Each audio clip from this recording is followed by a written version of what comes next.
आपसे कुछ दिन पहले कहा था ना कि आज तक 5-6 ऐसे बच्चे हुए जो बाई चांस सोसाइटी से अलग हो गए।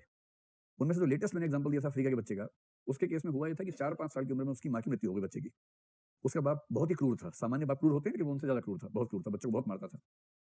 एक दिन उस बच्चे से कुछ गलती हो गई और उसको लगा कि आज मेरा बाप मुझे जान से ही मार देगा, तो माँ तो है नहीं बचाने वाली, एक वही है बस। तो बाप के भय से बाप घर में यहाँ से घुसा, घर के पीछे भागा और इतना खौफ में था कि भागते-भागते जंगल के आस-पास कहीं रहता था, भागते-भागते जंगल में गुम हो गया।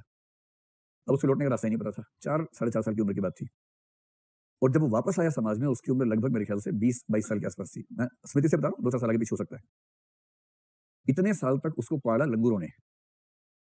कुछ लंगूरों ने देखा उसको, अपने छोटे बच्चों को भेजा खेलने के लिए उसके साथ। तो लंगूर के बच्चों से खेलते-खेलते बड़ा हुआ। लंगूर कहीं से फल-वल तोड़ के लाते थे, थोड़े से उसके पास गिरा देते थे कि वो भी खा ले। इस तरह से वो बच्चा पला और इसे जब वो लौट के आया, 4 की उम्र में गया था।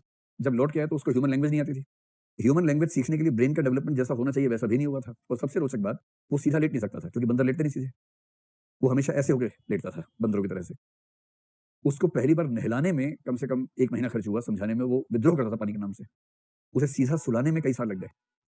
एक क्रिश्चियन महिला ने इसको अपने जीवन का मिशन बना लिया कि वो उसको ठीक स्थिति में लाके मानेगी और लाके ही मानी वो उसको।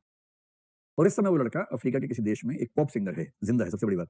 इससे पहले के किसी भी एग्जाम्पल में 17 साल की उम्र में जिंदा नहीं रहा, 17 की उम्र तक मर गए सब बच्चे।